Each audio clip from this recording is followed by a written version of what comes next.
Bom dia a todas e todos.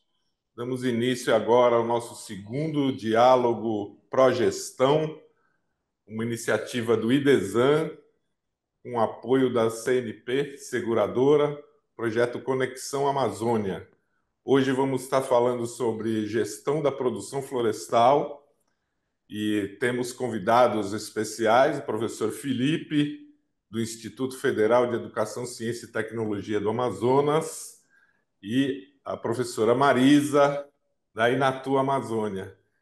Temos aqui a parceria de 5 associações comunitárias, parceiras do projeto: a Associação das Mulheres Indígenas Artesãs de Tapauá, a Associação Comunitária Agroextrativista da RDS Uatumã, a Associação Agroextrativista Aripuanã Guariba, lá de Apuí, a Associação dos Produtores Agroextrativistas da Colônia do Sardinha, lá de Lábrea, e a Associação dos Produtores Agroextrativistas lá da Resex Ituxi, também em Lábrea. E dando início ao diálogo sobre a gestão da produção florestal, a gente convida para a fala o professor Felipe Waldhoff, também conhecido como Felipe Tintim. A palavra é sua, professor Felipe. Obrigado pela presença, pela participação e pela valiosa contribuição.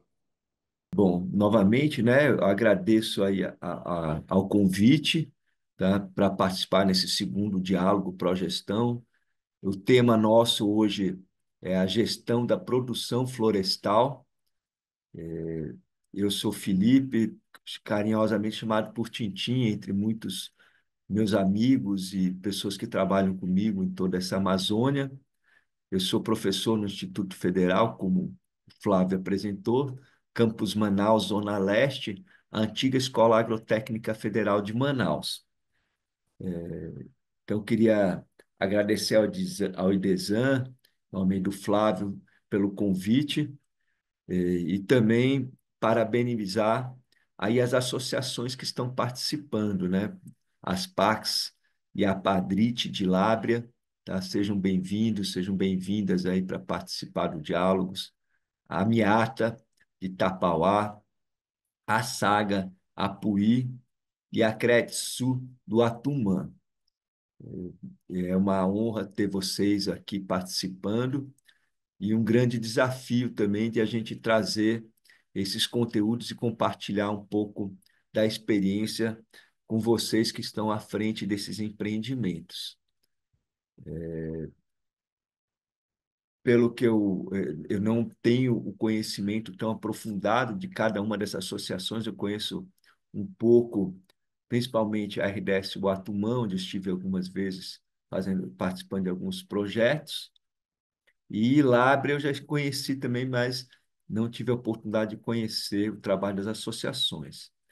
Mas o principal foco que tem atualmente nos projetos são com os produtos da sociobiodiversidade, produtos que antes chamávamos, né, de produtos florestais não madeireiros, e também alguns projetos que trabalham aí na questão da movelaria também com a madeira, tudo de cunho comunitário.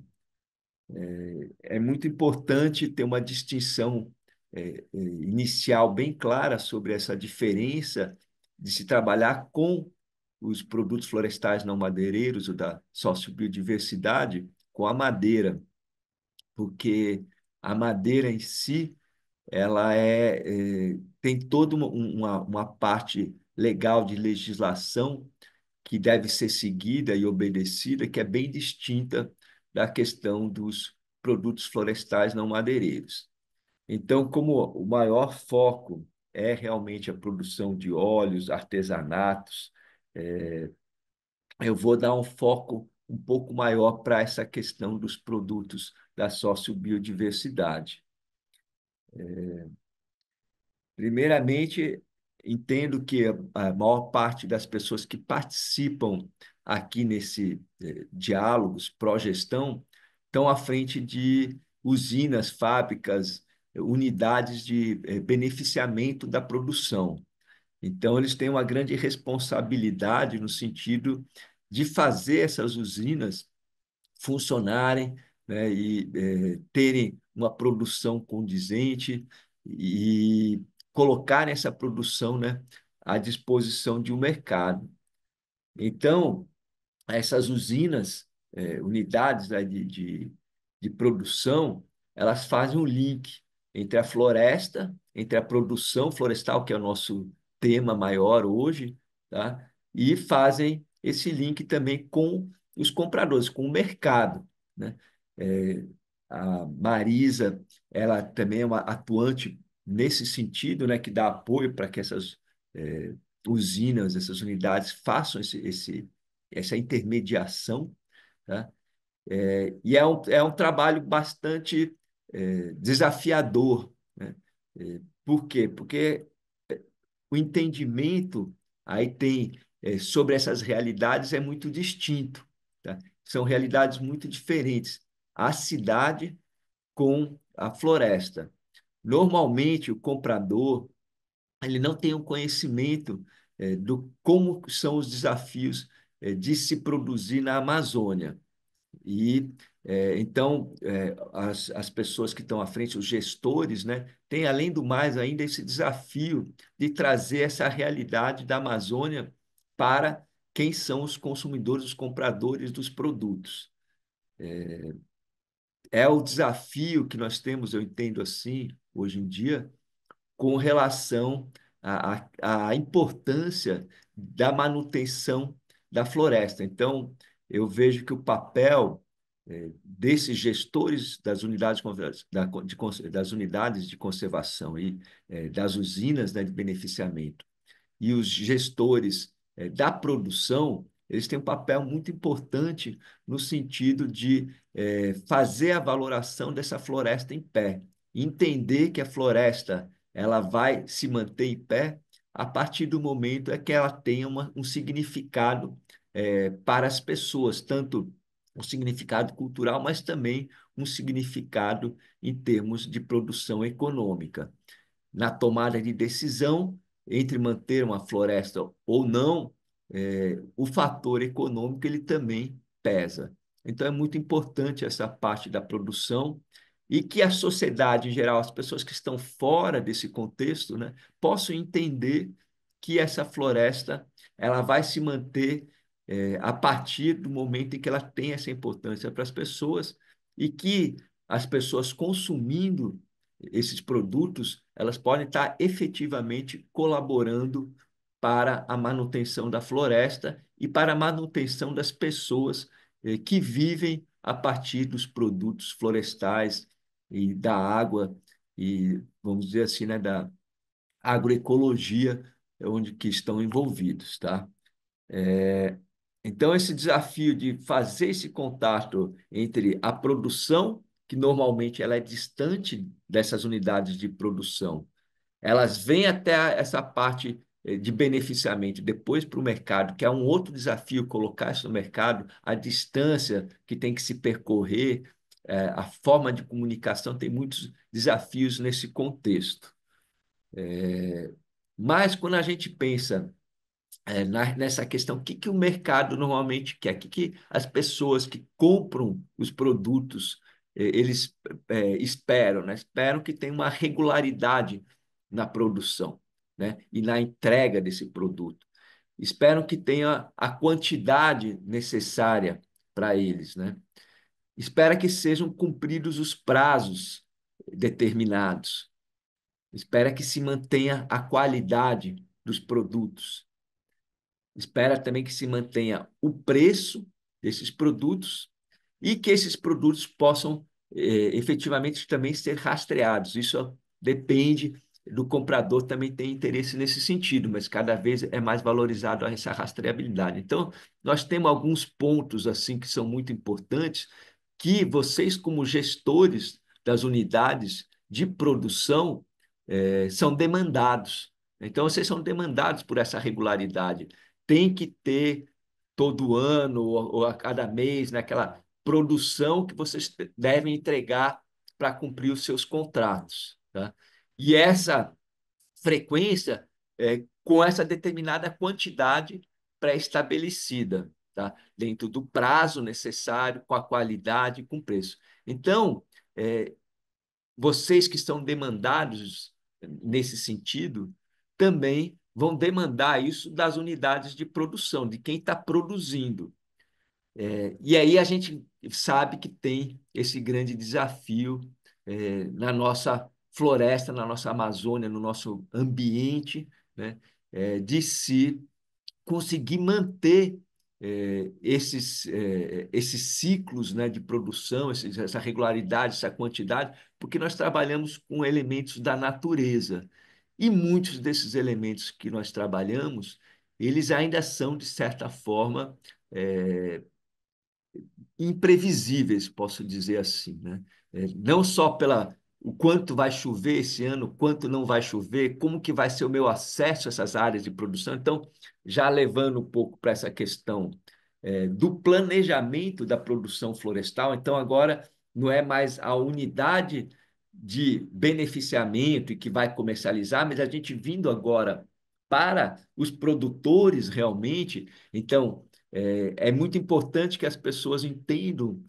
Acho que a boa parte de quem está à frente da gestão tem essa compreensão, mas nem todos, e como levar esse entendimento para as pessoas que estão comprando os produtos, né? Então, é, para atender essa demanda que tem da compra, tem que ter também um bom planejamento da produção florestal, tá?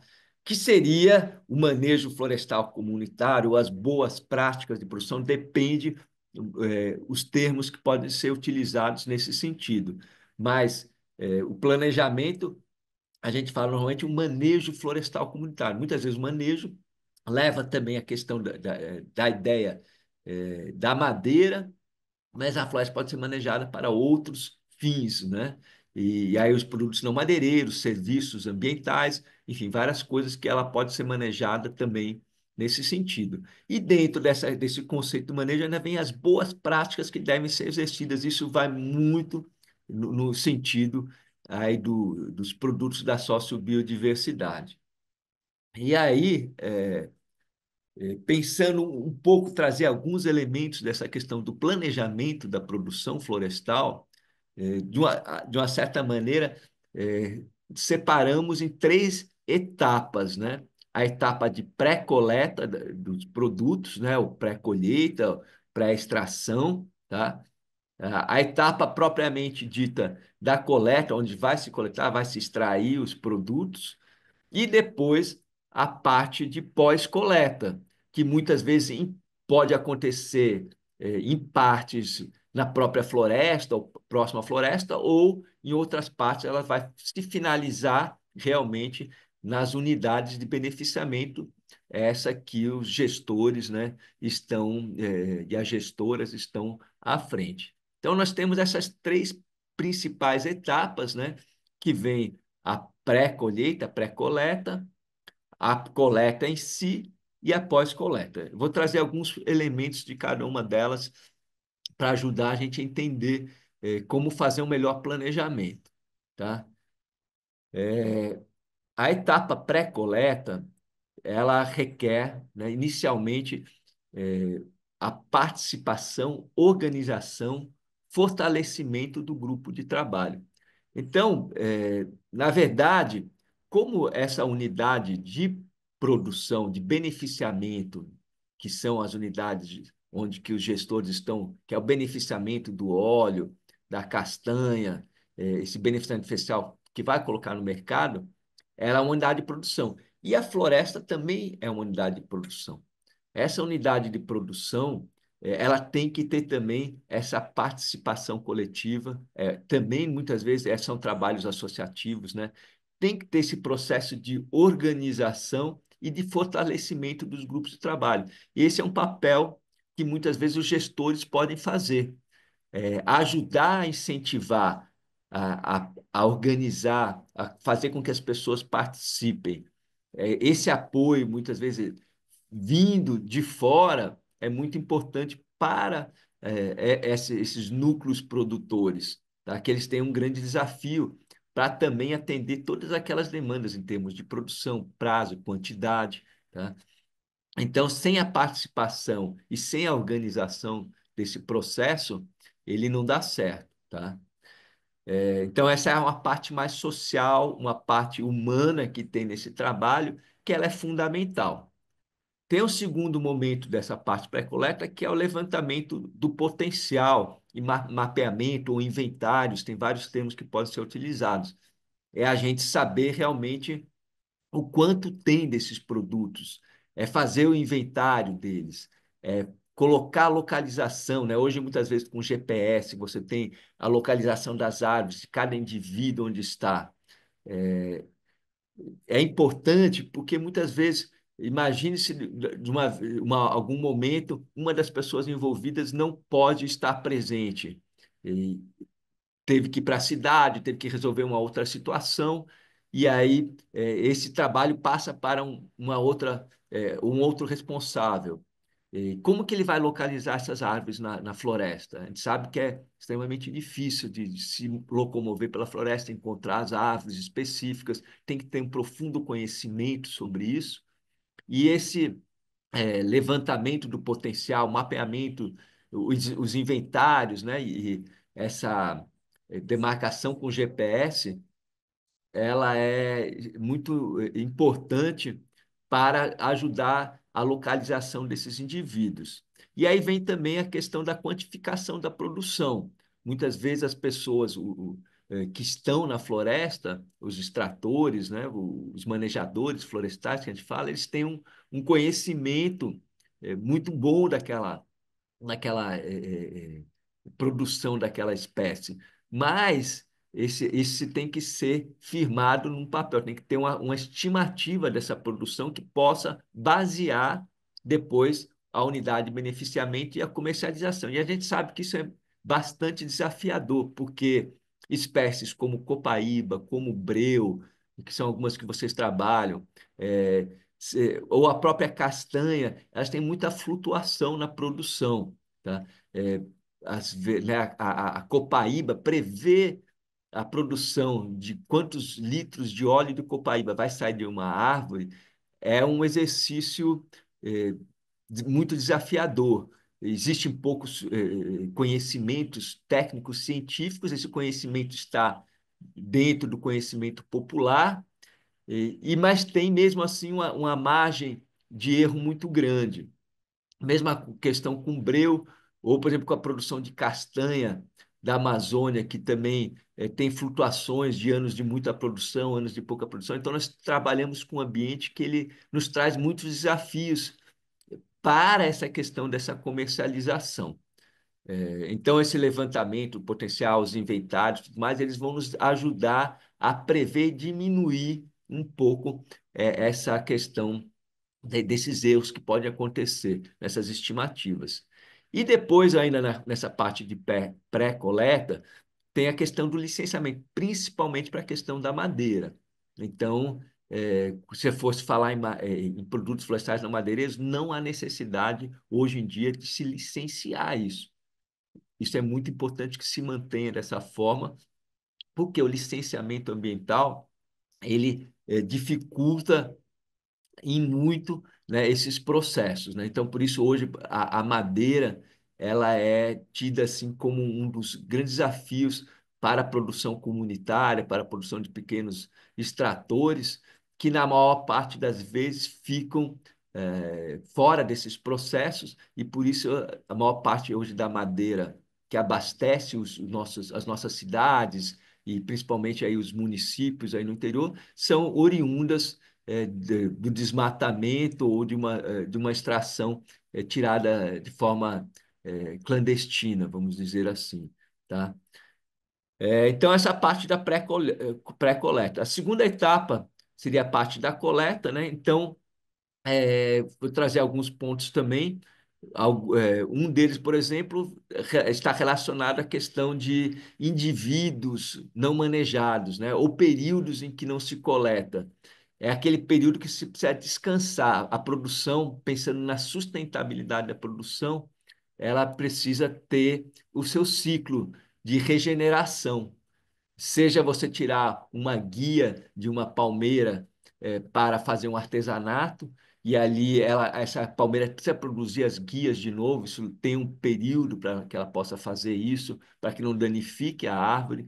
Seja você furar uma copaíba, extrair o óleo, quanto tempo ela precisa para ter o óleo de novo, o breu, e a madeira tem também os seus ciclos. Então, esses períodos de exclusão, às vezes são ciclos, eu vou tirar copaíba a cada 3 anos da mesma árvore. Quanto tempo que ela vai ficar descansando? Então, qual vai ser a produção a partir de 3 anos? São perguntas que a gente tem que ter e que o planejamento da produção também tem que prever, né? Não vai esperar que todo ano eu vou tirar óleo da mesma árvore. Isso os extratores sabem muito bem, mas esse planejamento a médio prazo, como que vai interferir na minha produção final? Então, isso tem que estar planejado para que os gestores tenham informações seguras para a comercialização desses produtos.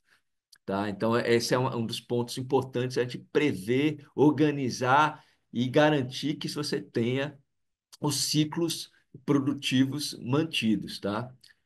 Depois vem os procedimentos da coleta, né, da colheita. Então aí entra tudo como você faz, quem é que está envolvido, a distância que você percorre, os custos. Então quando falava-se, eu via o Progestão Diálogo, o primeiro Diálogos, né? Se falava muito nessa planilha de você anotar quanto você gasta de combustível, quanto você gasta de tempo, quais são né, todos os teus gastos nesses procedimentos, aí depois vem um tema também de controle, mas nesses procedimentos de coleta é muito importante, porque você tem que ter tudo isso mapeado para você saber o tipo de gasto que você tem, o que você vai fazer e organizar bem esse teu processo. Então, os procedimentos podem ser os mais simples, mas eles são importantes, porque às vezes o que é simples para quem está executando, para quem não sabe como funciona, ele não entende. Então, ele precisa ter isso visualizado e entendido. E aí também vai dentro disso os equipamentos, né? Inclusive EPIs que possam ser utilizados como bota, capacete, dependendo se for para a questão madeireira, é mais necessário ainda, né? A questão de viseira, a questão de calças apropriadas por causa dos acidentes que tem com motosserra.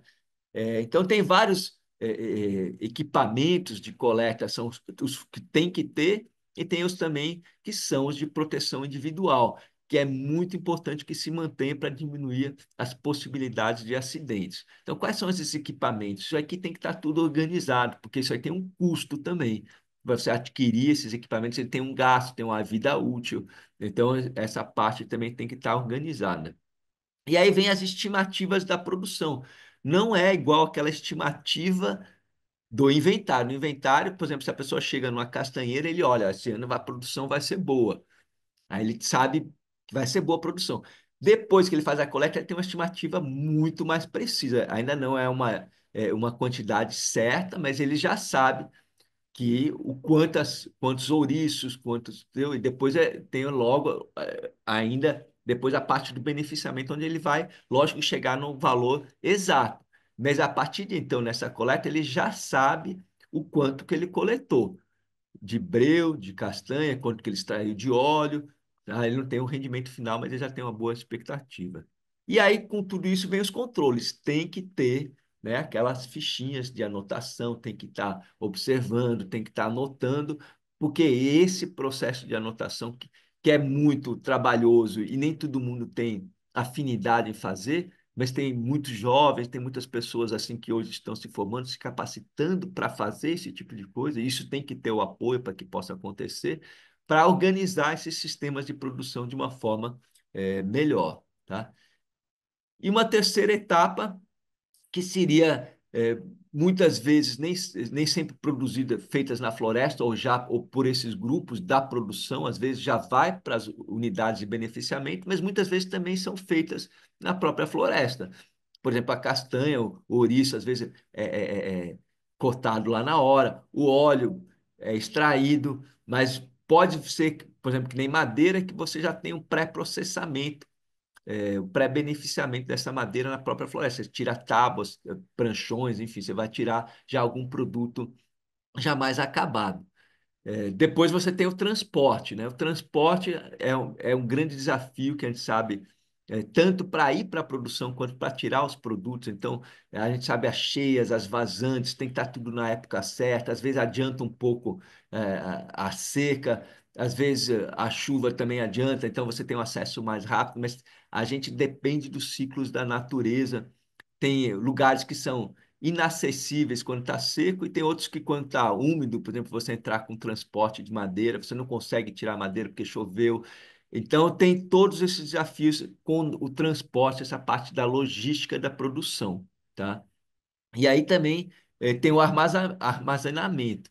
Como você vai armazenar em parte na floresta durante algum tempo antes de ir para a usina de beneficiamento? Como que é feito esse armazenamento? A gente tem que tomar muitos cuidados, porque a gente sabe que a umidade, né, a questão da chuva principalmente, e pode prejudicar em muito vários dos produtos. Então, um armazenamento pode ser necessário uma determinada estrutura ou determinados cuidados, né?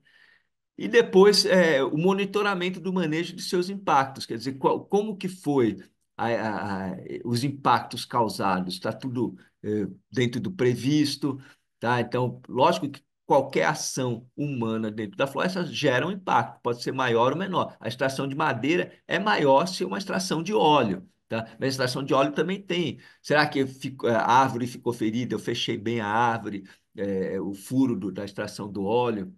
Não está tendo nenhum tipo de prejuízo para a árvore, né, para a produção dela. Eu deixei óleo lá no. Óleo, não óleo, mas um óleo de motosserra, óleo do motor, derramou na água, não derramou. Como é que está essa questão desse monitoramento do meu manejo, nos impactos desse ambiente? A gente tem que, vocês, nós temos que tomar cuidado com essa questão, tá? Então, com isso foram as três principais etapas que eu coloquei aqui em termos de organização da produção florestal. O Flávio ainda me falou também, falar rapidamente, né, sobre a certificação. É, eu vejo que hoje tem praticamente dois grandes caminhos de certificação, que é a certificação florestal do manejo, que é o FSC, que vai muito para madeira, mas pode para não madeira também. Ele é muito importante, tem dois aspectos dessa certificação. Tem que uma a associação, um grupo vê quais são os meus consumidores. Será que vale a pena eu investir nisso? Vale a pena eu gastar um recurso? Vale a pena eu gastar meu tempo em tudo isso para que eu tenha uma certificação? Os meus consumidores, eles se interessam por esse tipo de informação ou não, né?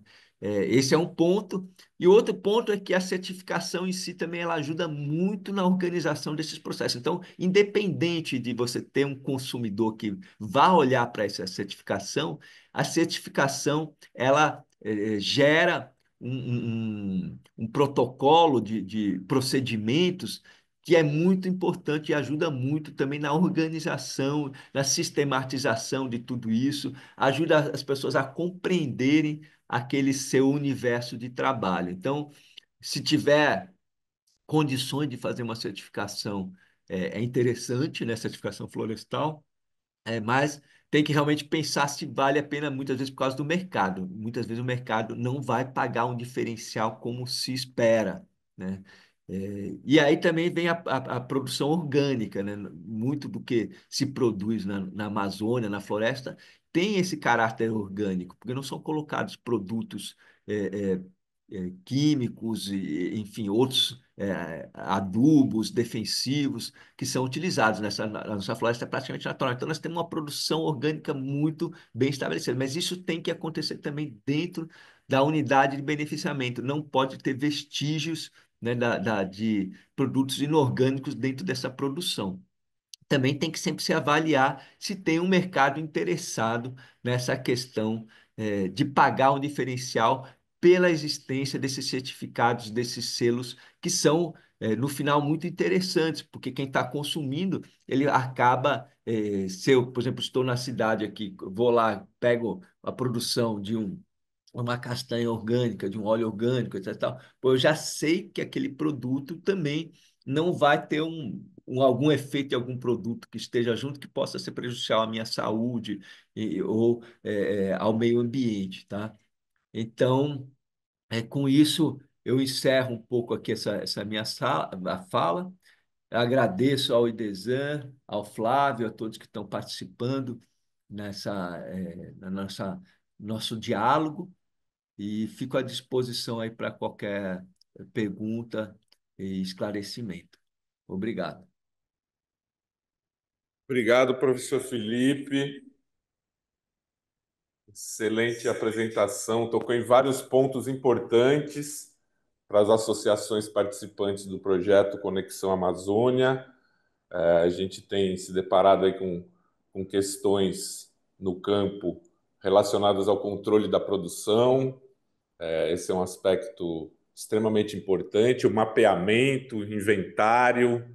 Várias das nossas comunidades estão enfrentando esse desafio agora de mapeamento dos recursos, a organização social, as boas práticas e também o acesso aos mercados e certificação. Temos também aqui empreendimentos certificados pelo FSC e também temos empreendimentos certificados com o selo Brasil Orgânico. Então, agora eu passo a palavra aqui para as associações. Temos perguntas? Dona Sandra, as PACs, o Rosivaldo entrou, bem-vindo, Rosivaldo, da Saga lá de Apuí. Dona Sandra também da Miata. Temos perguntas para o professor Felipe? Oi, gente, bom dia. Estou um pouquinho Flávio. rouca aqui. Estão me ouvindo? Sim. Sim, dona Sandra. Obrigado pela Professor, participação. essas suas palavras foram de fundamental importância para o trabalho que a gente exerce aqui nas PACs, né? A gente trabalha com produtos da floresta, com a copaíba, andiroba, murumuru,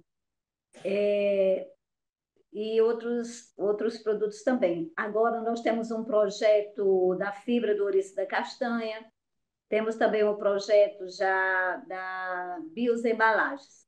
Então, tudo isso requer um cuidado, um trabalho, né, focado diretamente para as comunidades, na preservação da floresta. Eu concordo com o senhor quando o senhor falou que a valorização do caboclo é fundamental, principalmente em termos de valores do produto, né? Valores comerciais. Muitas vezes a empresa ela não enxerga esse tipo de trabalho aí. Então a gente fica preocupado. Mas as partes ela tenta fazer esse trabalho nas comunidades, né? Ela tenta tanto comunidades indígenas, ribeirinhas, passar para eles a importância do trabalho que eles têm em conservar a floresta, né? A valorização que eles têm de cuidar da floresta, o tanto que eles são importantes. As partes ela tenta passar isso para eles. E graças a Deus, através desse nosso trabalho, com o apoio do IDESAN, apoio da Conex e outros órgãos também que nos apoiam, SEBRAE, a gente tem conseguido. O desmatamento aqui no sul do Amazonas é visto por todos, né? Só que acontece mais na época não, com os fazendeiros, né, com os grileiros, onde as partes trabalham, acontece menos. Mas por quê?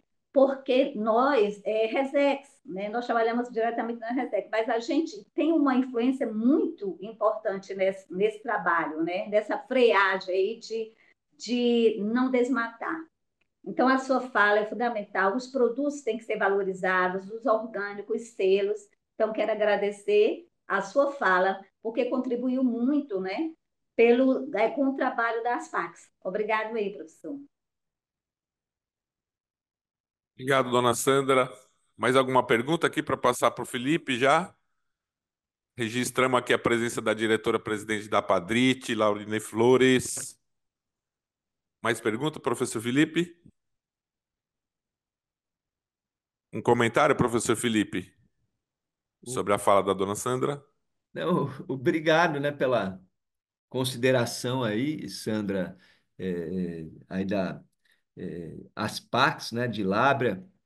Eu Eu entendo assim que realmente é muito difícil para alguém que não conhece a realidade entender um pouco do que é o que vocês fazem, né? Esse desafio é, da produção numa Resex, ou às vezes de áreas circunvizinhas da Resex, mas de comunidades tradicionais, comunidades indígenas, e como esse trabalho ele é importante e como é difícil, porque normalmente são áreas que as pessoas não imaginam que quantos dias de barco que sai da cidade de Lábrea até chegar numa Resex. São dias de viagem, né?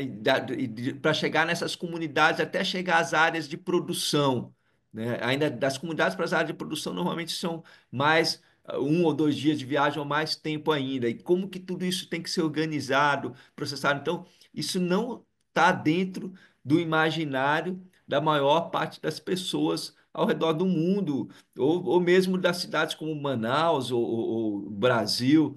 Então, esse trabalho de vocês, eu fico super feliz que vocês estejam aí à frente, as mulheres são muito importantes nesse sentido. Ontem até comentava, né? Ontem é, é, essa semana teve alguns jogos de futebol aí importantes e não sei o quê. Aí normalmente os homens, se perder o Flamengo no dia seguinte, ele não vai trabalhar porque está chateado ou não sei o quê. Mulher não tem isso, não. Mulher, a maioria, né? Tanto faz Flamengo perdeu, ganhou, tem a sua responsabilidade, tem aquela questão. E a gente sabe que é um desafio para vocês, né? A gestão desses empreendimentos. Mas parabéns aí, dona Sandra e todas essas outras mulheres que estão aí à frente desses processos, né? Com essa visão que vocês têm, tá? Porque é muito importante mesmo, e eu fico agradecido pela oportunidade. Professor Felipe, uma questão importante que a gente gostaria do seu comentário. Agora, recentemente, estivemos lá com o pessoal da SAG em Apuí, conversando com o Rosivaldo, está aqui presente. A Laureni, também da Padrit, muito preocupada com essa questão. A Aspacs também já está trabalhando nesse sentido, que é a questão da juventude, os jovens. Um desafio enorme de trazer jovens, né?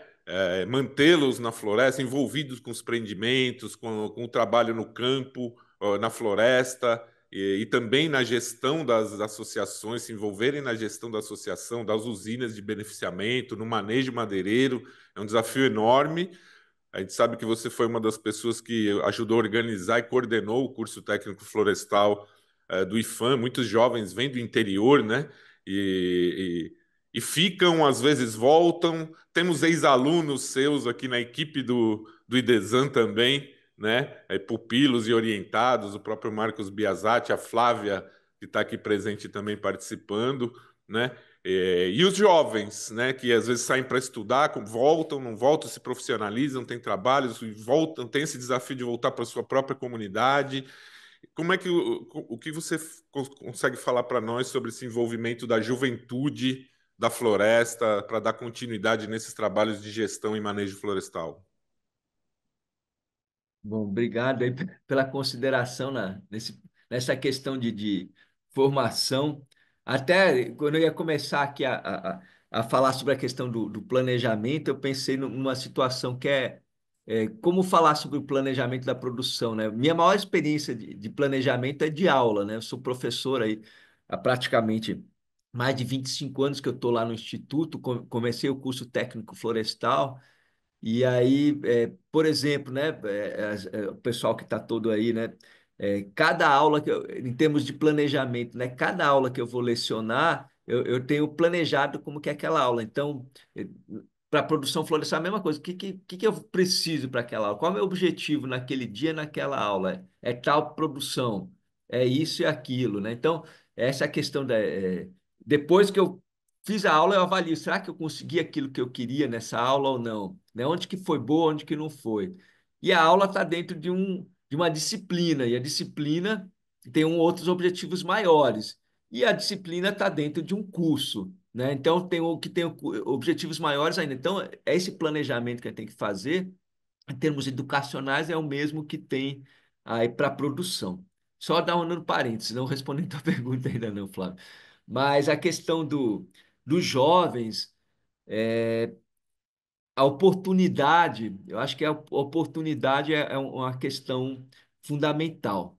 As pessoas entenderem onde que elas estão, dentro de qual contexto que elas estão, a importância daquilo. Então, essa valorização do seu habitat, a valorização dessa floresta, né, como a Sandra fala, a valorização desse trabalho dessas pessoas que estão ali, ela é fundamental, porque se ela vê que seu pai, seu tio, seu irmão, não sei o quê, não estão sendo valorizados, não estão tendo um retorno, não estão tendo, é mais desestimulante, né? Quando ela começa, por outro lado, ver que tem uma oportunidade, pô, tem o pessoal que está interessado, estão comprando, estão gostando disso aqui, então isso reverte. Então, essa questão de valorização ou contra a desvalorização, a oportunidade, contra a falta de oportunidade, elas são fundamentais. Como fazer que isso aconteça, né?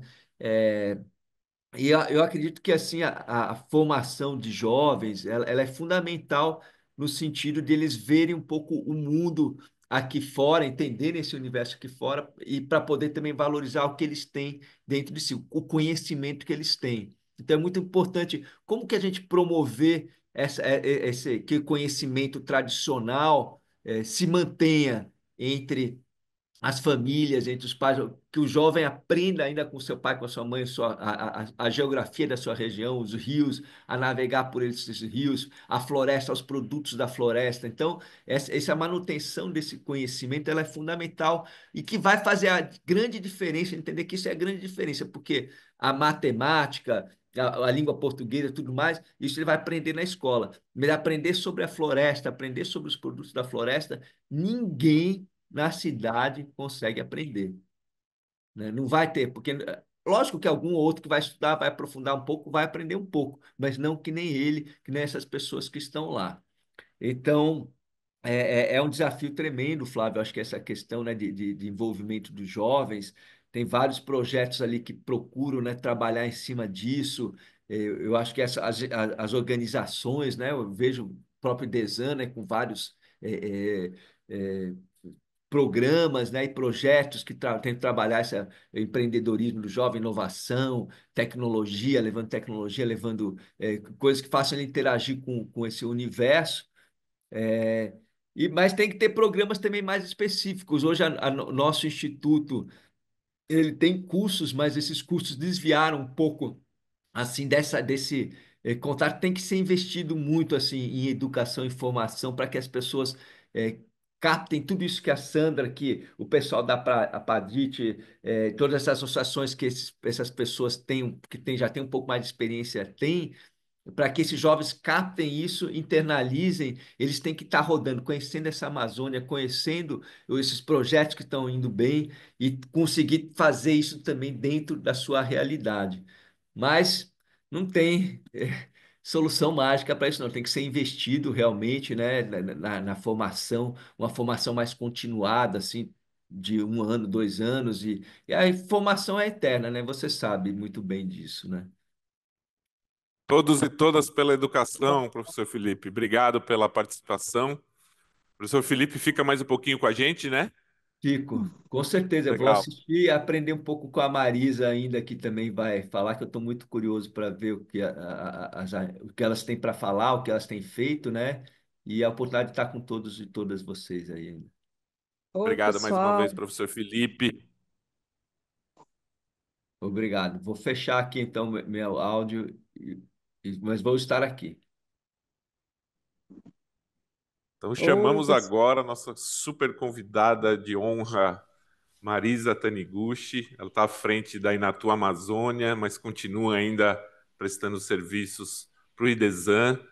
Muito obrigado, Marisa, pela tua presença, pela tua enorme contribuição com a trajetória dessas associações e das instituições. É maravilhoso poder contar contigo, um pouquinho da sua experiência, partilhar com a gente. Vai ser uma honra. Obrigado mais uma vez, eternamente agradecido. É muito bom para nós termos você na nossa equipe como parceira. Com você, Marisa. Obrigado. Bom dia, pessoal. Bom dia a todos que estão presentes. A honra é minha, Flávio, de estar aqui participando desse diálogo, principalmente na presença do professor Felipe, né? Conhecido como Tintim também. É uma honra estar ao lado dele numa apresentação. Já acompanho o trabalho dele há alguns anos, né? E a gente sabe dessa referência que ele é. Então, me sinto muito lisonjeada de ter sido convidado para participar com vocês, para estar presente nesse momento e para falar um pouco também, né, do nosso trabalho e de como que a gente pode visualizar isso no dia a dia com as comunidades, né? Eu vou abrir minha apresentação aqui, enquanto isso, se vocês quiserem, desculpe, dar abertura de fala para alguma pessoa, tá? Eu já estou compartilhando aqui a minha apresentação. Laureni está aqui, ó, querendo falar. Laureni, diretamente Oi, do Rio pessoal, Ituxi. bom dia. Diga, minha querida. Obrigado pela presença, viu? Nada, estamos juntos, pessoal. Reunião muito produtiva demais, né? A fala aí do nosso professor. Também fiquei me sentindo aí bem contemplada, né?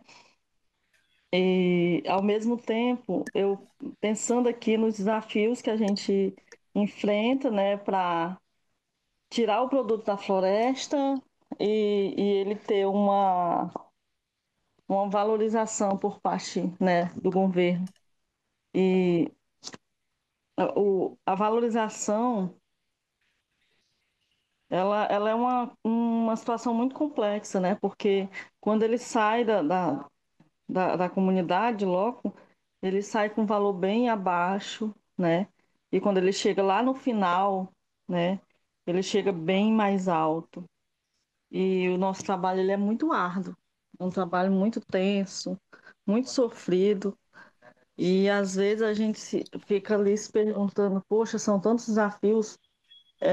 Na parte do manejo florestal, a gente, para chegar no final do processo de documentação, né, de parte administrativa do manejo florestal, nossa, a gente já tem sofrido demais. Tem que atravessar vários desafios.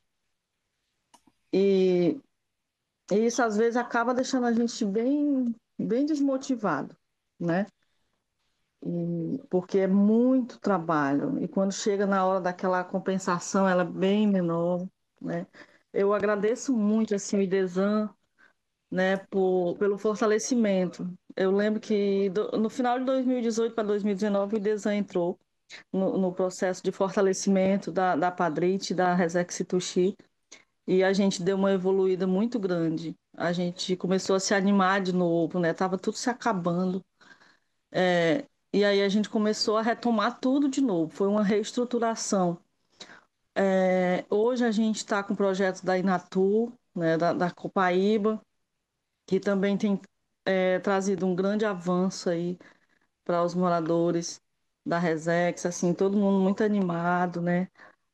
Porque já estavam tirando o óleo e deixando a copaíbeira de qualquer jeito lá, né? Sem fazer aquele processo de fechar ela, né, para os próximos anos. Então já estava tirando de qualquer jeito. Hoje já estão olhando com outros olhos, né? A gente já está aguardando aí uma capacitação de boas práticas, né, para melhorar ainda mais. Estamos aí já com planejamento aí de querer já plantar, né, reflorestar fazer novas mudas, né? Então, assim, é gratificante. Eu estou vendo a gente voltando de novo, né, a se fortalecer. Isso é muito gratificante.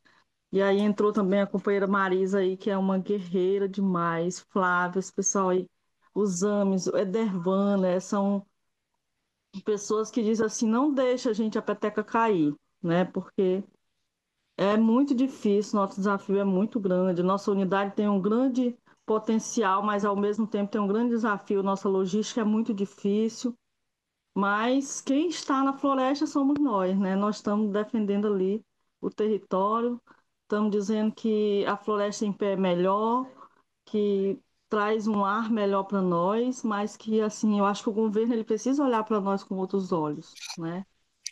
As empresas, as indústrias, elas são, né, correm um dinheiro muito grande. Quando chega para a unidade de conservação, nós recebemos um Bolsa Verde de R$ 600 a cada 90 dias. Então, assim, E quem está mantendo a floresta em pé somos nós, né? As capacitações são importantes porque a gente, vocês abrem a nossa mente. Eu ouvi na fala do professor aí, e eu aqui cheia de expectativa, sabe? Aqui gratificante. Eu sou jovem, professor, ainda. Eu me sinto jovem. E eu tenho um sonho assim de manter o nosso jovem na comunidade, trabalhando, tendo a sua participação nas tomadas de decisões. E isso a gente está retomando ainda, né? Estava tudo muito fragilizado. Mas fico feliz também em ouvir a fala aí da companheira Sandra, uma grande mulher, né? Guerreira aí de luta, mas que os desafios são muito grandes, tanto para mim, quanto para Sandra, quanto para todos os companheiros que estão trabalhando com os produtos da floresta. É isso. Grande guerreira, Laureni, muito importante sua fala, viu, Laureni? Sua colocação. E já fica aí a bola levantada para Marisa e depois lá no final pro professor Felipe também comentar. Tá ótimo. Seguimos. Laureni, muito obrigada pela fala. É desafiador mesmo, né? Inclusive falar depois de você, depois do professor, depois de tantas coisas importantes que a gente precisa levar em consideração quando a gente trabalha principalmente no interior, né? Com as redes produtivas, com tantas situações que a gente tem que lidar. Então, eu vou tentar falar um pouquinho de algo que eu possa contribuir. Acredito que eu vou mais complementar ou não algo que o professor tenha falado, já que ele trouxe tantos conteúdos importantes e eu acabei fazendo mais uma dinâmica no sentido de deixar esse material, quem sabe, para vocês utilizarem como um resumo do que seria possível para auxiliar vocês com essa gestão, né, da produção florestal. Então, eu vou abrir aqui o meu slide. Eu peço que, se vocês não estiverem enxergando, me avisem. Tá dando para enxergar certinho? Tá tudo ok, pessoal? Sim, Ok. Sim, sim, ok? Tá ótimo. Então, vou me apresentar aqui novamente só para comentar qual que é o trabalho que a gente está executando agora, junto com as comunidades parceiras, né? Nós temos aqui algumas associações que fazem parte do coletivo Inatu. Então, eu sou a Marisa Zaniguchi, eu sou bióloga e venho trabalhando aí nos últimos 12, quase 15 anos com conservação, né? Principalmente voltada para espécies nativas de interesse, algumas cadeias produtivas. Circulei um pouco sobre alguns biomas como Pampa, Cerrado, né? E eu me voltei para o Amazonas já há alguns anos e venho trabalhando, né, junto com o IDESAN na rede de óleos, voltada principalmente para a produção de óleos essenciais, resinas, azeites, né, óleos vegetais diversos. Apoio também algumas outras atividades e, junto com o coletivo da marca Inatu Amazônia, eu contribuí para a fundação da empresa mesmo Inatu Amazônia. Hoje eu não venho falar da Inatu Amazônia para vocês, eu venho falar um pouquinho mais sobre os processos que a gente atua junto com essas comunidades, mas para quem quiser conhecer a Inatu Amazônia, fique à vontade, a gente tem um site, posso passar os contatos depois, temos catálogo dos produtos que nós apoiamos, tanto objetos de madeira como óleos também, tá? E a Inatu Amazônia, ela tem essa frente que é apoiar as suas cofundadoras, que são 5 associações e uma movelaria familiar. As associações são a APFOV, a SAGA, a Padrite, as PACs e a AACRDSU, que é da RDS do Atumã. Então, essas associações se uniram, junto com uma movelaria familiar, montaram, né, um coletivo para uma marca e depois foi fundada a empresa. E a empresa, ela faz o quê? Ela garante para essas comunidades uma estabilidade melhor, a partir do momento que ela compra antecipadamente os seus produtos, né? Então nós fazemos um acordo de compra no ano anterior e no ano seguinte, quando ocorre a produção, nós pagamos já uma entrada antes do processo produtivo e o restante quando a gente recebe os produtos. Então isso facilita para as associações terem um recurso para rodarem sua produção, né? Diminui as oscilações de mercado e a gente apoia de outras formas também o desenvolvimento das cadeias produtivas com pesquisa, parceria, inovação. Né? E fico muito feliz de estar aqui para poder compartilhar com vocês também um pouquinho do que a gente faz no processo produtivo, tá bem? Então, Falando um pouquinho do que o professor trouxe para vocês, né, ele abordou com bastante ênfase, pela experiência que ele tem, toda essa questão sobre planejamento. Eu acabei resumindo um pouco os passos e eu trouxe 5 passos para vocês da gestão da produção, para que vocês tenham mesmo esse olhar para passo a passo, né? É lógico que não tem como dar uma receita onde tudo vai dar certo, onde nós não vamos ter imprevistos, né? No dia a dia, na vida, no trabalho, a gente sempre tem que contar que uma porcentagem do que a gente planeja não vai sair como a gente gostaria. Então, a gente vai ter vários imprevistos, e esses imprevistos podem ser diversos, né? Desde financeiros, ambientais, às vezes por falta de apoio mesmo no trabalho, como extrativistas, outros trabalhadores. Então, vai depender muito do contexto de cada associação, de cada realidade. Quando a gente fala Amazonas, a gente acredita que é tudo igual, e não é, né? Trabalhando com as regiões que a gente trabalha hoje, eu percebo muito essa individualidade. Cada região, ela tem um gargalo, ela tem uma dificuldade diferente. Às vezes é a logística, né? Muitas vezes é o próprio processo operacional dentro das comunidades, tem toda essa questão também de gestão de território, né? Muito que a Laureni abordou aqui, as dificuldades com logística. Então, primeiro a gente tem que trabalhar região por região. Então, não adianta a gente querer olhar uma região e falar, olha, vamos fazer igual. A gente pode até adequar alguma forma que eles estão trabalhando, mas sempre pensando nas nossas situações, nas nossas características. E, pessoal, eu falo muito nossas, porque eu já me sinto de coração do norte, né? Então, eu abracei muito a causa do trabalho do Amazonas, todo esse processo. Então, eu tento olhar, quando eu olho para o processo produtivo, como se eu estivesse junto com vocês, trabalhando naquele momento. É lógico que o meu olhar como uma pessoa de fora nunca vai ser tão real. Então, é por isso que é importante a fala, a participação, a interação de vocês em todos os processos, porque é vocês que vivenciam esse dia a dia. Então, muitas vezes vai sair uma pessoa de outra região e vai tentar te ajudar, mas ela não tem esse conhecimento que é de vocês, né? Que estão ali no dia a dia, crescendo, trabalhando, lidando com as situações. Então, é importante que vocês também tenham esse diálogo, sempre muito aberto, na troca mesmo, para mostrar o conhecimento que vocês têm.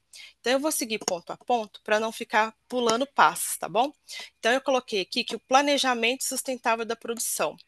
E o planejamento para tudo, ele é muito importante, porque se você não se planeja, as situações adversas, esses imprevistos vão ser muito maiores, e você não consegue ter uma noção realmente do futuro, de como que você pode estar adequando essas situações que vão ocorrendo ao longo da produção, ao longo da safra, ao longo do ano, né?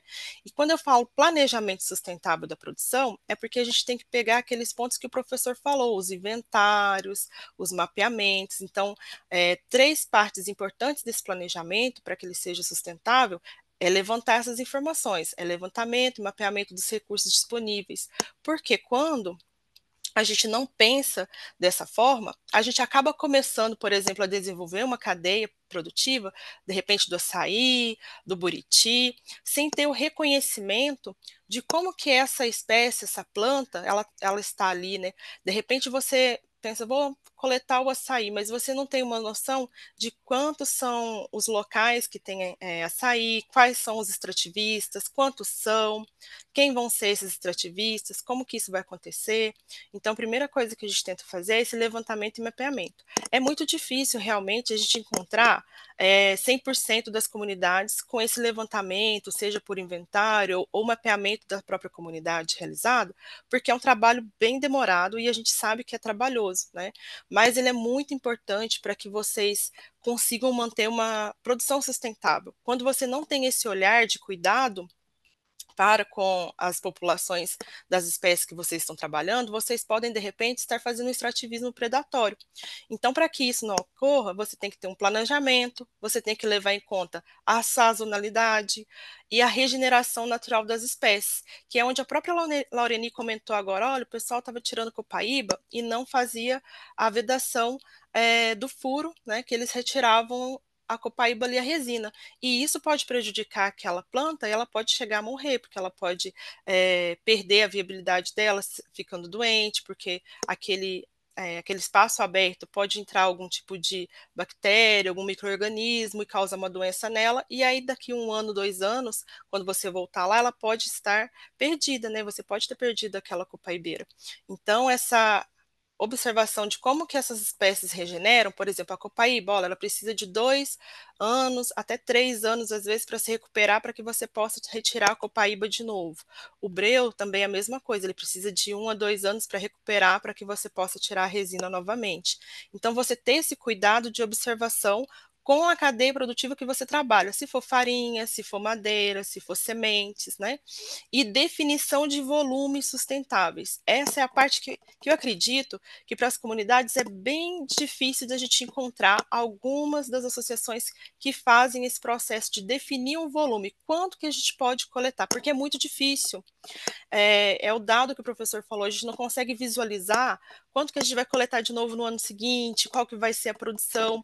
Só que a partir do momento que a gente começa os estudos para mapear, para fazer os inventários, essas informações elas vão ficando um pouco mais precisas. Não vão ser 100%, mas elas vão ser mais próximas do que a gente pode prever, né? Então, esse é um trabalho que muitas vezes não é feito por falta mesmo desse conhecimento de necessidade ou por um controle e anotação, e é por isso que é importante as parcerias, trazer inovação, chamar os jovens para ajudar também com essa parte de coletar as informações, porque muitas vezes eles têm facilidade com aplicativos, plataformas, GPS, que podem ajudar nesse mapeamento. E aí, junto com o ponto 1, a gente tem o ponto 2, que é um ponto que todo mundo fala muito, mas na prática a gente às vezes não vê essa conexão, que é a valorização dos saberes e práticas locais. Que é muito importante, pessoal. O conhecimento de vocês, ele não está registrado em livros, ele não está disposto, às vezes, de fácil acesso, conhecimento de vocês. Então, para mim, que sou de fora, chegar e falar para vocês, olha, vamos fazer assim para coletar copaíba. Eu não tenho esse conhecimento que vocês têm de anos, né? Como o Rosivaldo, que me levou para a coleta de copaíba, lá subindo o rio Guariba, né, na comunidade, e ele tem todo o conhecimento para fazer a coleta, para identificar qual que é a planta que é a copaibeira, para poder bater o terçado, né, no tronco da copaibeira e saber se tem ou não tem a resina ali, se pode ou não pode fazer o furo para extrair. Então, esse conhecimento é de vocês. E vocês, melhor do que ninguém, vão saber quais são as práticas que são mais práticas, assim, mais fáceis, né, de ser implementadas ali. Desde como que é o nível do rio durante o período, qual que é o período mais fácil de encontrar, qual que é a espécie que às vezes, né, vocês falam, ó, a copaibeira mais da várzea, ela vai produzir mais ou menos, vai ser mais clara ou vai ser mais escura, resina. Esse conhecimento é de acompanhamento e é muito importante vocês se valorizarem por isso, porque é muito rico, né? Então, essa integração das práticas tradicionais, ou seja, do que vocês já fazem, com às vezes auxílio de um GPS para fazer a rastreabilidade, com auxílio de um outro equipamento para fazer o invase do óleo depois já pronto. Isso vai fortalecer melhor ainda o seu produto, vai agregar valor nele e vocês também vão estar fazendo essa troca, valorizando esse conhecimento. E dessa forma, fortalecer mesmo os arranjos comunitários de produção. O que seria isso? Fazer esses coletivos se unirem como comunidade, como coletivos, para fazer todo esse processo de produção. Porque muitas vezes um indivíduo, um extrativista, ele vai coletar X quantidade e não vai ser uma demanda que vai conseguir desenvolver uma cadeia produtiva. Mas se vocês se organizarem, planejarem, tiverem esse conceito de utilizar o conhecimento de vocês, buscando mais informações para poder fazer o planejamento, definição, organização, levantamento de dados, vocês vão ver o quanto que isso vai tornar mais forte a ação de vocês e a cadeia produtiva ela também vai conseguir atender demandas e mercados maiores, tá?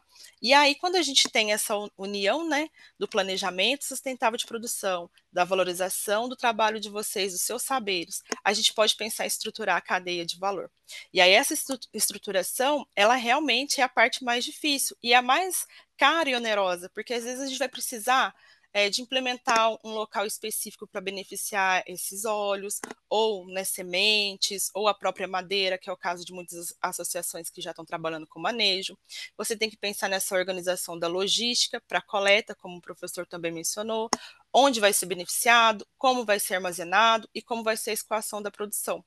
Além disso, algo que a gente está trabalhando bastante agora, junto com a produção sustentável do IDESAN, é a implementação dessas boas práticas de manejo florestal. E aí tem boas práticas de produção, tem boas práticas para coleta e armazenamento, né? Existe aí uma linha de capacitações de acordo com cada cadeia que você está trabalhando. Então, é lógico, né?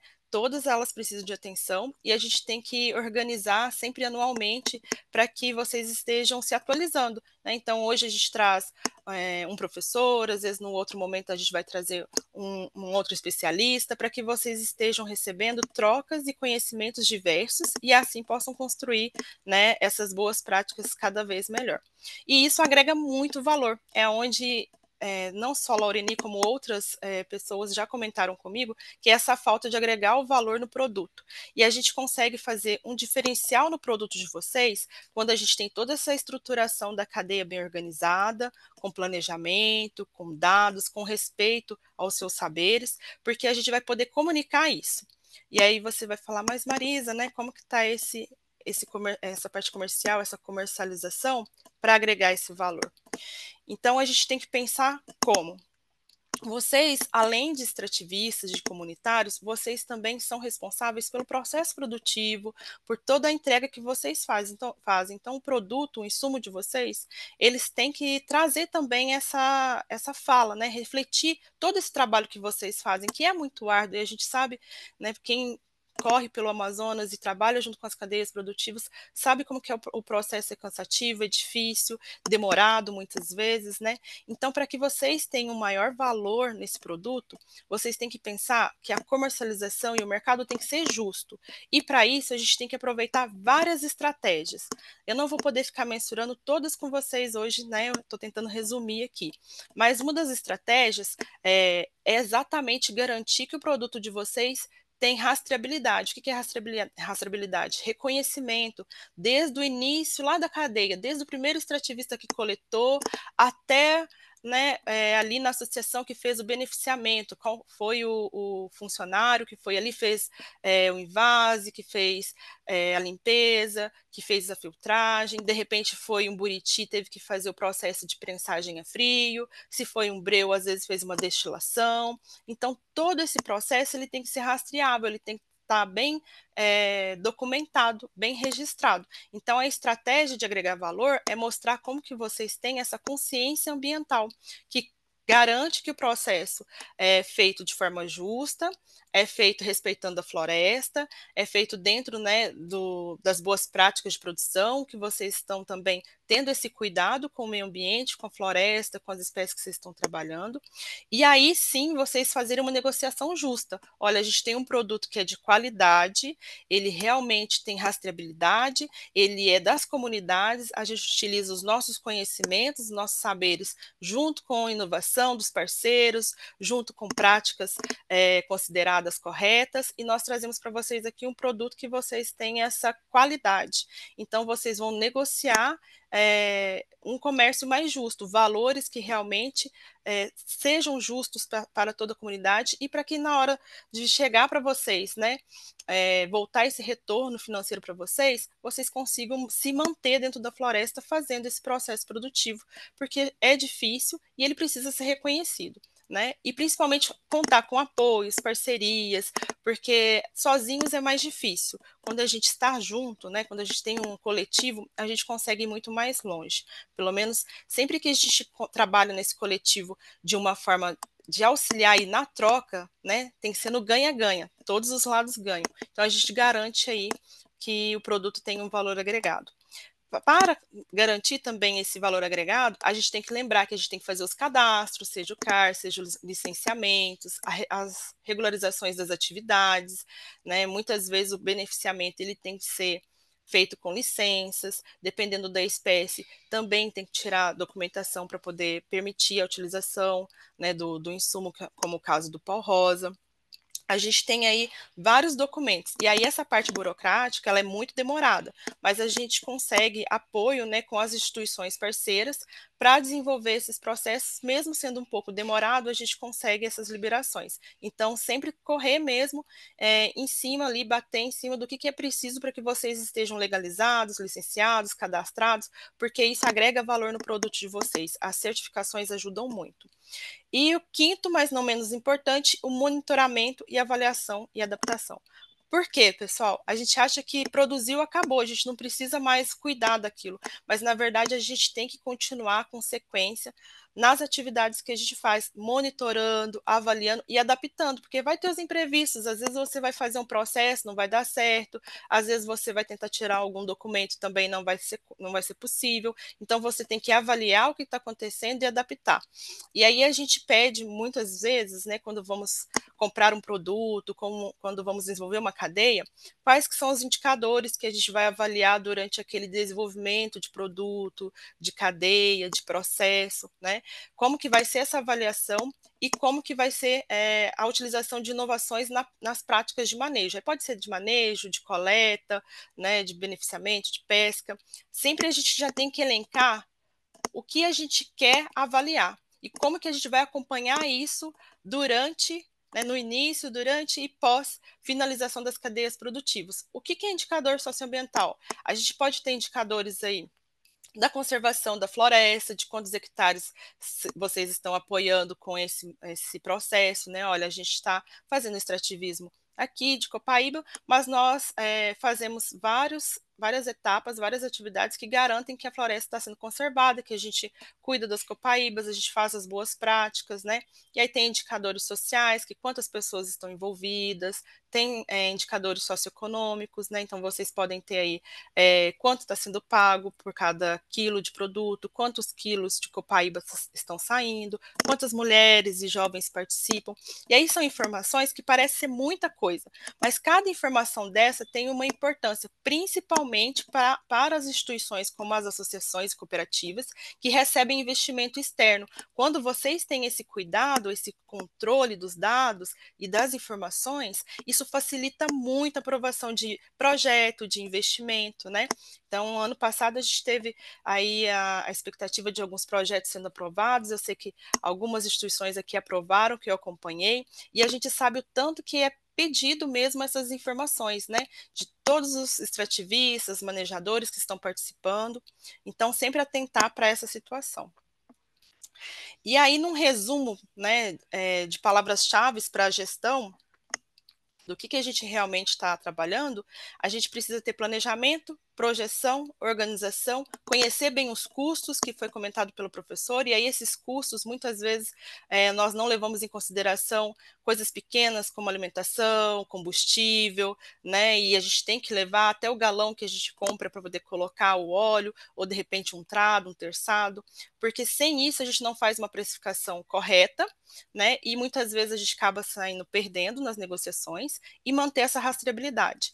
E pensar principalmente lá no comecinho, né, fechando todo esse processo, como que vai ser o beneficiamento que a gente vai ter dos nossos produtos? Vai ser um beneficiamento mínimo, como é o caso da Copaíba, que ela decanta e é filtrada, ou vai ser um beneficiamento que a gente vai ter que destilar um produto, como é o caso da resina do breu, ou das madeiras, né, do manejo que a gente vai ter que serrar, fazer as peças de madeira ou objetos? Porque se for assim, vai ter que ser estruturado, então vai ter que ter um outro tipo de controle de qualidade. Então, todo esse processo, esses 5 pontos, eles têm que ser visualizados já na conversa lá inicial, quando vocês começam a pensar em uma cadeia produtiva nova, para que vocês tenham um planejamento mais adequado. E aí eu trouxe aqui, vou tentar passar mais rapidamente, algumas ferramentas que podem ajudar vocês, de hoje em diante, para vocês levarem e treinarem mesmo de fazer, toda vez que estiver desenvolvendo um produto, uma cadeia, começando algo novo, que esse processo ele serve também para outras áreas, não especificamente só para gestão florestal, tá? Que são ferramentas de gestão. Então, aqui está a sigla, mas eu trouxe a explicação rapidamente para vocês, que é PDCA, que seria planejar, executar, verificar e agir. Né? Então, você sempre vai fazer esse planejamento antes de executar uma ação. Vai verificar para ver como que está a execução, como é que são os resultados, e agir quando você precisa solucionar alguma questão. Né? Tem o 5W e 2H, que seriam essas perguntas que estão aqui na lateral de verde. é um planejamento mais detalhado, quando você já vai colocar um plano de atividade, um plano de ação. Então, o professor chegou a comentar, se eu não me engano, dessas perguntas também. Então, você pode fazer algumas perguntas para você descrever esse plano de ação. O que será feito, por que será feito, onde será feito, quando, quem fará, como será feito e quanto vai custar. E isso tem que ser debatido com todos os que estão envolvidos, porque quando uma pessoa está fora e não está ciente do que está acontecendo, a gente acaba se perdendo e algum processo pode não ser bem feito ou não ser executado, porque tem alguém que está fora.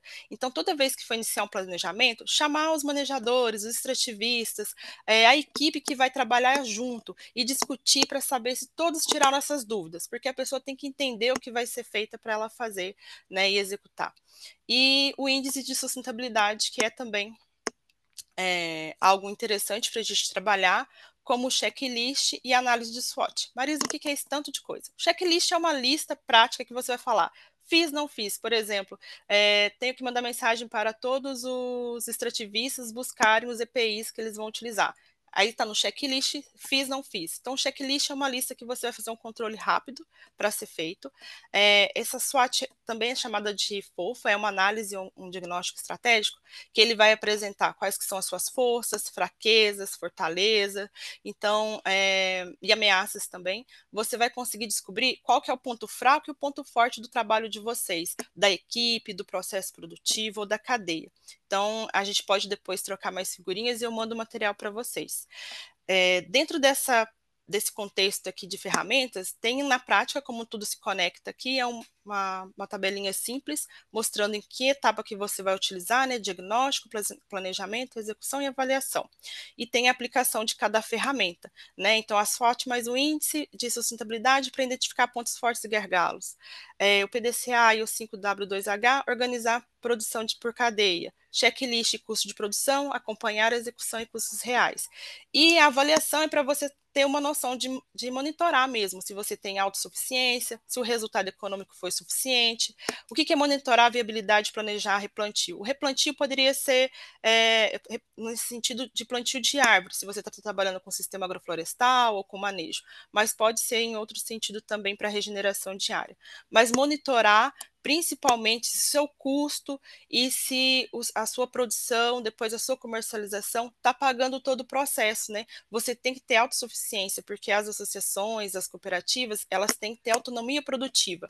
Hoje em dia ainda a gente tem uma dificuldade para conseguir essa autonomia produtiva, mas esse é o foco para vocês, ter autonomia produtiva e conseguir pagar os processos de vocês. É lógico que projetos, parcerias são sempre bem-vindas, mas quanto mais autonomia vocês tiverem, melhor é para as associações, para as cooperativas e para as comunidades continuarem a tendo um retorno financeiro para elas mesmas. E aí, só para fechar aqui com vocês, eu trouxe alguns gargalos, né? Acredito que esses vocês já estão cansados de saber, que são gargalos na gestão da produção florestal. Eu coloquei focado no Amazonas, porque é lógico que a gente tem uma realidade diferente dos outros estados, das outras regiões, né? Então, muitas vezes a gente tem infraestrutura precária, um mercado muito instável, pouca assistência técnica, porque a logística dificulta a assistência técnica, torna ela muito cara. Uma gestão comunitária frágil, aí no sentido que vocês precisam fortalecer mesmo essa gestão, essa participação, essa interação dos comunitários, muita informalidade, burocracia, que é o que a Laurine reclamou bastante, demora muito para conseguir, às vezes, um licenciamento, um documento, uma liberação, e aí o pessoal acaba trabalhando na informalidade, falta de incentivos, insegurança jurídica, porque a gente tem pouco conhecimento, às vezes, dessa questão jurídica, de como que a gente vai fazer a gestão dos territórios, das associações, da comercialização. Então, a gente compreende que são gargalos importantes para lidar e tem que ter esse apoio mesmo para vocês. Mas eu acredito que uma das nossas maiores alternativas e saídas para que a gente continue crescendo juntos e fortalecendo cada vez mais essas ações e as comunidades, né, para que elas tenham essa autonomia produtiva, é fazer parcerias, trocas de conhecimentos e coletivos. Principalmente entre vocês também, porque muitas vezes uma associação já está lá na frente, já consegue fazer um processo que a outra está começando, então essas trocas são muito importantes. Eu acredito muito no poder do coletivo e sou uma pessoa que realmente tem um esperançar para as cadeias produtivas no Amazonas como uma possibilidade de melhoria na qualidade de vida de vocês. Então, assim, termino aqui a minha fala com vocês, agradecendo bastante a oportunidade de estar aqui, a oportunidade de trocas. Contem comigo para o que for possível, estarei aqui para contribuir. E obrigada, pessoal. Espero que vocês estão me ouvindo, conseguiram pegar fechamento aqui. Estou disponível para perguntas. Ei, Marisa, muito obrigado pela valiosíssima contribuição. Como é importante a gente cada vez mais compreender os gargalos e as dificuldades que a gente enfrenta, né, com as cadeias produtivas da floresta. E que bacana ver como é que as associações aqui presentes já estão numa caminhada de evolução e enfrentando e vencendo vários obstáculos e desafios colocados aqui. Então a gente abre aqui para perguntas para Marisa. Perguntas?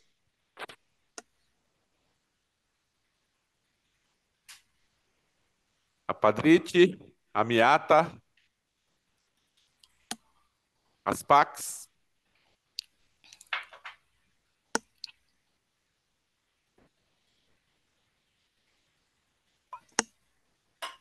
Eu vou socializar uma questão aqui que a gente veio conversando com as associações. Marisa, se você puder falar um pouquinho mais. Também. Essa parte de controle da produção, mapeamento, a gente tem uma ferramenta que é o aplicativo Inatu, né? E aí a Isso. gente vê um aplicativo, algumas pessoas, não, é muito difícil, não, mas não funciona quando entra na floresta, ele não conecta. Eu queria que você falasse um pouquinho dessa ferramenta, a importância dela e como é que a gente pode avançar no uso dela para nos ajudar no planejamento e na avaliação das safras aí dos produtos florestais. Pois é, Flávio, o aplicativo Inatu, ele está ainda nesse processo de desenvolvimento, né? A gente tem uma certa dificuldade com a questão realmente de internet, então esse aplicativo ele está sendo remodelado numa nova linguagem, inclusive, porque ele tem que subir os dados, mesmo sem, ele tem que, na verdade, funcionar sem o acesso à internet, e quando tem o acesso à internet, sobe os dados para a nuvem, que é assim que os meninos explicam, né? Então, é um aplicativo que ele vai servir tanto para o extrativista quanto para o gestor. Então, a minha intenção até agora, no meio do ano, é voltar com esse treinamento para gestão, principalmente nas mini usinas, onde elas vão fazer o acompanhamento de todo o processo produtivo e ter um treinamento específico para isso. Porque aí na mini usina vai ter o computador, eles vão utilizar esse programa no próprio computador para fazer acompanhamento da gestão produtiva. E no caso, no campo, para o extrativista, vai ser um aplicativo de celular, onde ele vai conseguir fazer a precificação do trabalho dele. É onde que a gente fala a necessidade, né, a importância de conhecer os custos. Então, o aplicativo ele vai ser o máximo possível assim de explicativo, de autoexplicativo, para que o extrativista ele possa saber no final da coleta que ele fez, seja de copaíba, seja de manejo, todo o gasto que ele teve e quanto que sairia o valor, seja por litro, por quilo, por metro cúbico, quando é madeira, né, daquele valor específico que ele conseguiu ali, para ele ter uma noção do valor e poder fazer a sua negociação. Então, dando um exemplo que o quilo da copaíba vai sair por R$ 50 pela precificação dele. Então, ele sabe que ele tem que vender acima de R$ 50, porque senão ele vai sair no prejuízo vendendo abaixo. Então, isso vai facilitar bastante a precificação para o extrativista e no processo produtivo também o acompanhamento para precificação e planejamento de produção mesmo, né?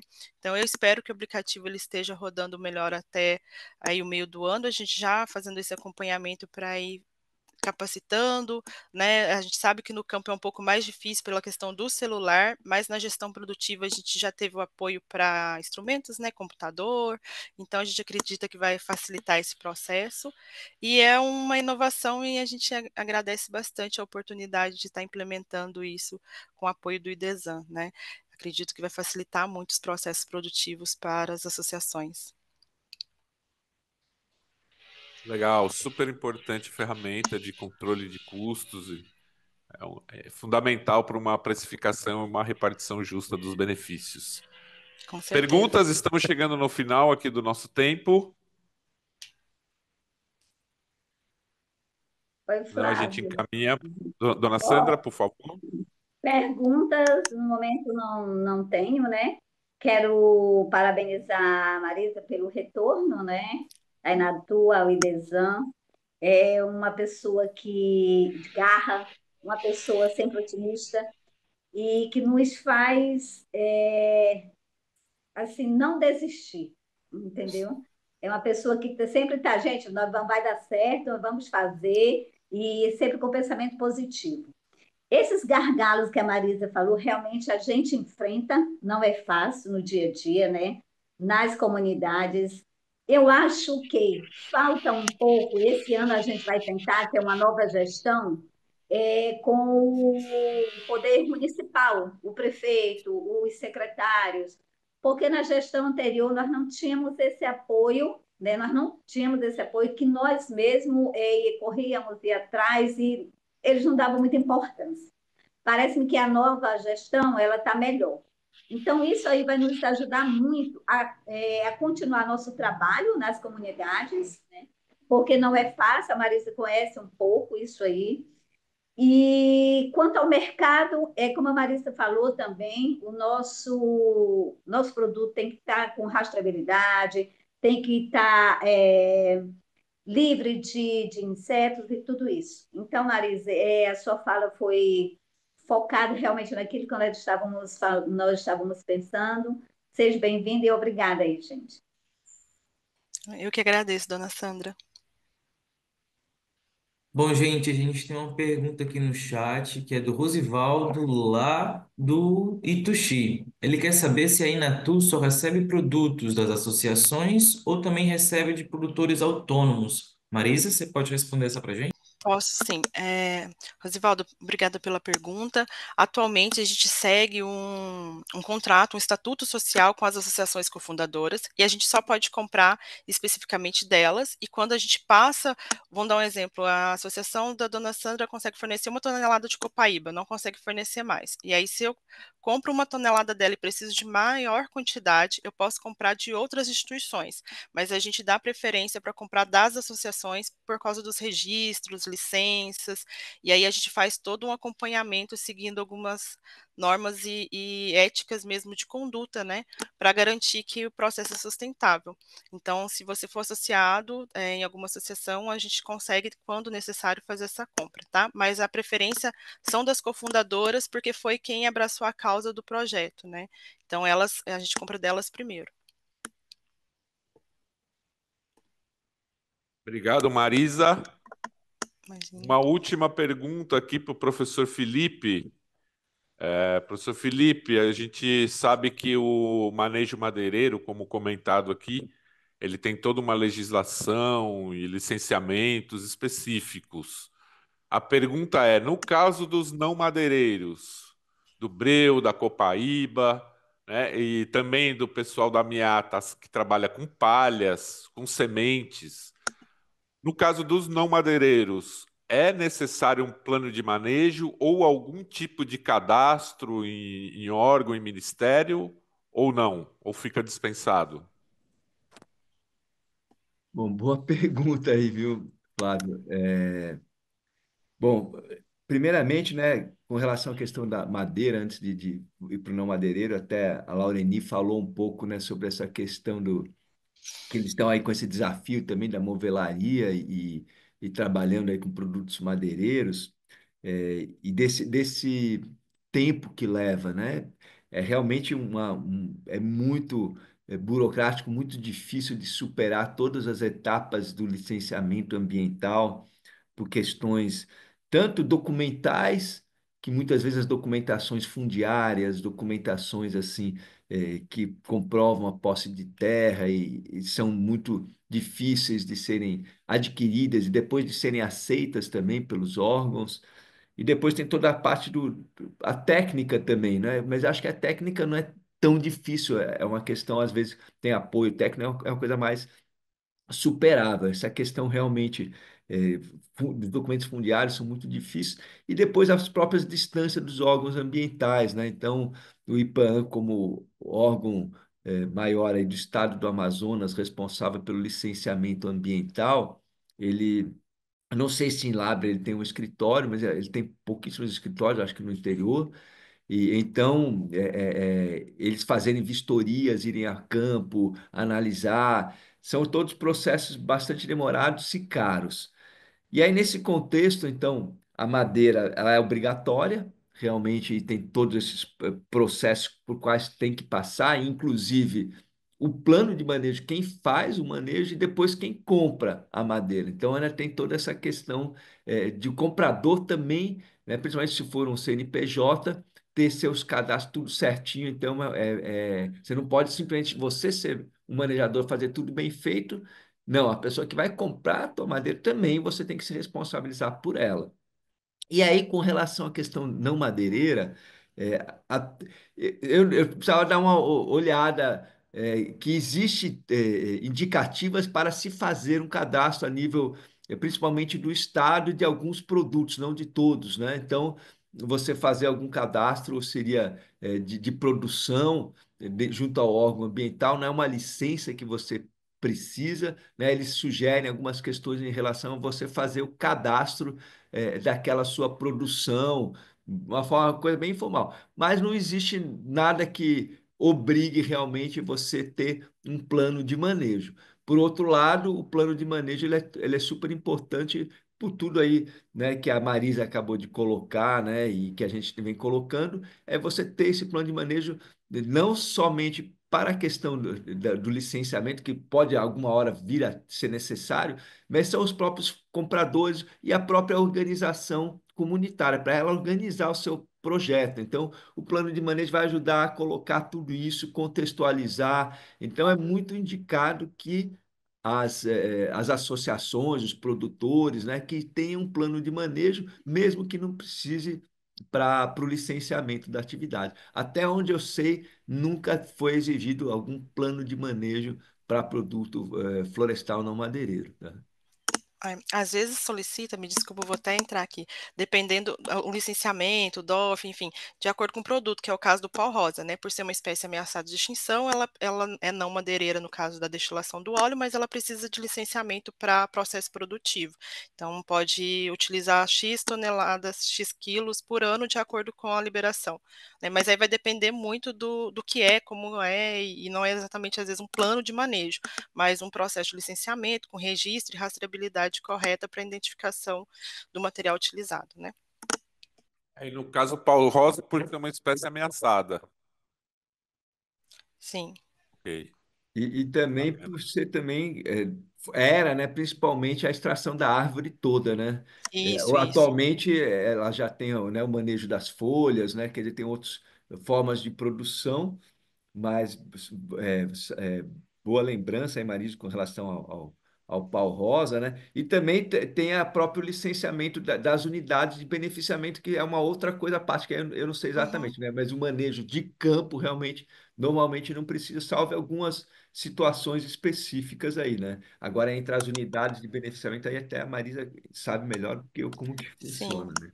Aí tem que tirar licenciamento, alvará, e vai depender do seu processo produtivo qual vai ser, né? Cada um tem que ser respaldado mesmo aí pela liberação de trabalho. Legal, gente. Super bacana a participação, muitas informações importantes. Legal a troca de ideias. A gente agradece a participação de todo mundo, em especial o professor Felipe Tintim, do IFAM, e a professora Marisa Taniguchi, da Inatu e Desan. Muito obrigado. Contamos com vocês nos próximos diálogos.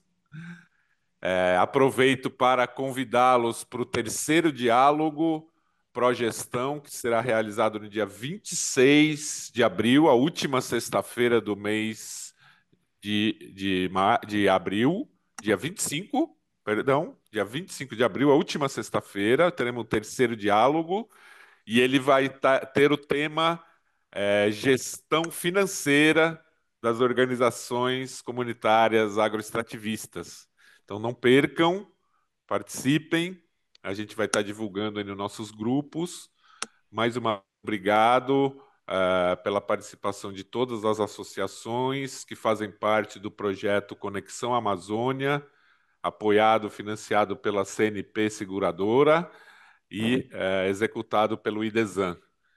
Um agradecimento a todos e damos por encerrado o segundo diálogo Progestão. Obrigado a todos e até a próxima.